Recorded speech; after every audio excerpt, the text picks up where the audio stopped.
Okay guys, so this video is about how to import a funnel. So the great thing about Clickfunnels is I can share this with you.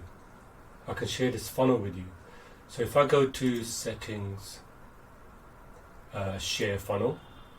So literally what I do is I can share this link with you.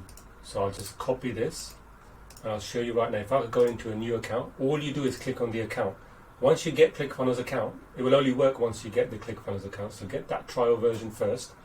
If I paste it here, see, so when you're logged into your Clickfunnels, all you do is add funnel, and it automatically, what it will do, I'll do it for you now, add funnel.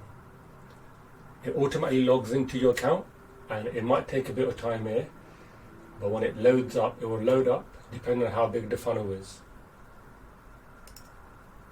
Okay, it's loaded. So now if I go to funnels, test funnel, there it is, it's up there. I've got another test funnel there. So that's how you can do it. And then you can just click on it and edit it. And I'll share my funnel with you so you can use it as well. So that's how simple it is to import funnels, and you can share it with somebody else.